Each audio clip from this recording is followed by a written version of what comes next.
Hey, welcome to the We're Better Together podcast. I'm Ian Stevenson. And I'm Daniel Arduña. We come from different backgrounds, but we're working together. So our goal is to help you navigate being better together in the various sectors of your life by bringing you a once-a-month interview and some stimulating thoughts on the weeks in between. We hope this podcast keeps you tracking on building something better together, whether it's your marriage, your family, your workplace. We want to serve you. So here's today's episode. Hey everybody, we are so glad to have you back for another 10-minute tune-up. We've got something that relates to all of us today. It's this whole issue of conflict. And we realize all of our listeners, there's two ends of the spectrum here. There's the person who doesn't mind conflict, who actually likes conflict and is willing to jump into it and deal with stuff. And then on the other side of the spectrum, there's that person who hates conflict. They don't want anything to do with it. They brush things under their carpet. They just keep on going, and then things build up. So, there's all kinds of ways in between all that of dealing with conflict too. But those are the two spectrums. So, Daniel, where do you find you sit on the spectrum of these two differences? Yeah, I think I find, Ian, that I sit more in the spectrum of it's been harder for me to deal with conflict.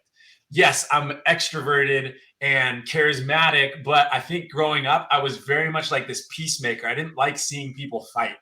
And although my parents modeled, like they fought in front of us and I saw that healthily, I didn't like when people were fighting. And I think that kind of built a posture for me of maybe not always being so easy to address conflict because maybe I was afraid of what would happen within that. And so I've seen that play out in my life, even coming into my marriage and having to do work within that of just struggling to address things in the more natural spot for me is to want to sweep some things under or maybe avoid it.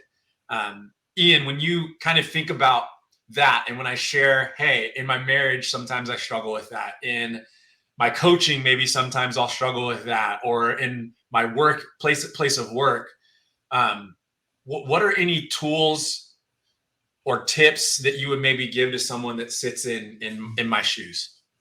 Well, the first thing I would say is, like, if you really care about the team that you're being a part of, whether it's your marriage, your family, your workplace, kids you're coaching, whatever, if you really care about them and about the team and the outcome of the team, then I think that will drive you to be willing to deal with the conflict. Because think about it. If a teammate is doing something that's really hindering the performance of the group and it's not helping you get better and you're not willing to confront it, then is the team going to get better? No, it's going to stay stuck because you don't have the guts to talk about it and bring it up. So how is that person going to get better? How is that team going to get better? So if you are willing to really put the team first and confront the issue from that standpoint, like, the reason I want to talk to you about this is because I want us to be better. I want us to grow. I want us to get more effective. If keep that in mind and posture out of that, then I think that'll give you both the impetus and the perspective on how to approach it. Yeah, I think that's good. And I know for me, as this has been a place of growth, and there's been counseling, that I've entered into, and marriage counseling and stuff, what we do. Some of what you were saying within there have been things that have come up and been really helpful, and seen some of the fruit of being able to be honest and actually verbalize some of the feelings and taking on conflict. Ian, for you, as you kind of shared those two spectrums, and again, as you said, there's so much in between as well, but where do you find that you kind of sit and posture yourself? I am someone who enjoys conflict, doesn't mind it, will bring things up and have the hard conversations. That was modeled to me very clearly in a Scotch-Irish household where we were loud and we talked about everything and got through it. I love too that you mentioned earlier counseling, because conflict is why people go to counseling. to try to figure out how to work through it and how to get through it and how to do it well. And in my marriage, there was a time where counseling had a huge impact on us because I was an initiator. I was strong with what I thought and how I felt like things should be done, to the point that it kind of shut my wife down a little bit. And she grew up in a home where they didn't really deal with conflict. So it didn't come out, and she didn't really know how to bring it out. And so through the counseling process, she learned those skills, and it's been so helpful in our marriage. Like, I've learned how to listen and how to hear what she's saying. And man, it's just made everything better. So yeah, I'm from that standpoint of let's go, let's talk about this stuff. So what advice do you have for me, Daniel? Yeah, I think what comes to mind for me within, the shoes that you kind of sit in and what you were sharing about, and you even just hit some of it right there, is this. I will remind our people of what we've walked through. Knowing the vision and the common ground for any team that you're a part of is extremely important. And then, Ian, if you're sitting in your shoes and you're not afraid to address the conflict, I think what's really key to try to draw hearts together is that you explain well when addressing that conflict, that what you're trying to do is to bring everyone back to that common ground, to bring everyone back to that common heart for the betterment of whatever the team is. So for the betterment of your marriage, for the betterment of whatever work team you're on or athletic team. But I think you being able to express the heart of it as you bring it forward is going to be a really key piece to drawing the hearts of the people that you're addressing the conflict with, whether that's one person, whether that's a group of people. But you're expressing and saying, hey, I'm bringing this forward because I want to remind us of the vision. I want to remind us of the common ground, and we want to chase that. And I want us to be better in this way. You have a better opportunity, I believe, of grabbing a hold of the hearts of the people you're addressing the conflict with. It's so good because, in retrospect, thinking about conflict, a lot of times people think I'm mad. They think I'm angry. I'm really not angry, but I need to do a better job of articulating this is why I'm talking about this, so that they understand it's not coming from a place of anger or frustration. It's coming from a place of, I want the team to be better. I want our marriage to be better. I want our family to be stronger.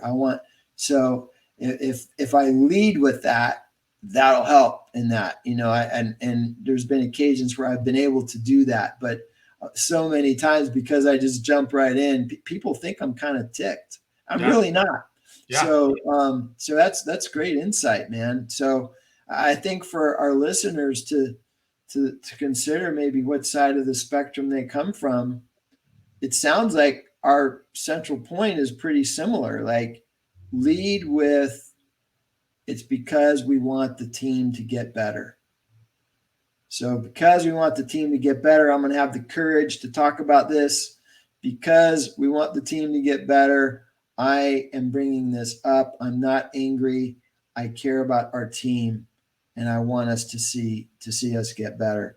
Like, if that heart comes through, then generally, if they have a similar heart and they want to see the team get better as well, you'll be able to get through it. Would you agree?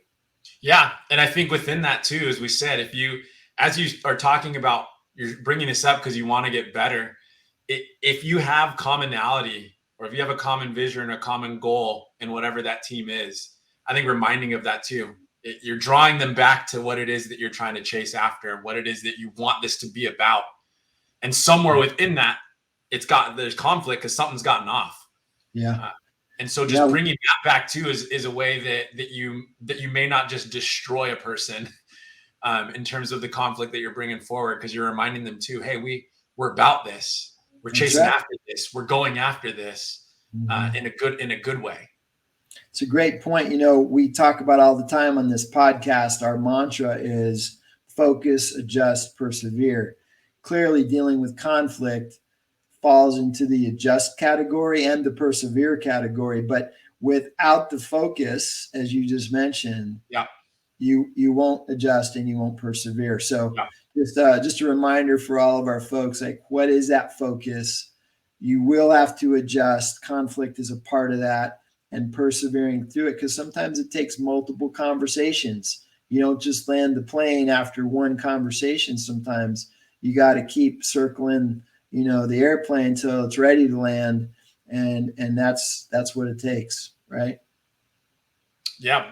We hope this has been really helpful for you today as you listen, that you could take those two things away, regardless of what shoes you feel like you fit in. You've got something to walk away with today.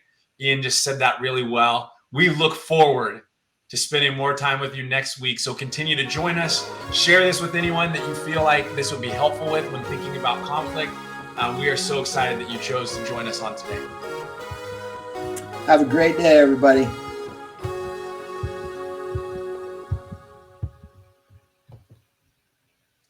Hey, thanks so much for tuning in today. If there's anything you heard today that was helpful to you, that you think might be helpful to somebody else, please like, subscribe, and share this podcast so we can help others be better together as well.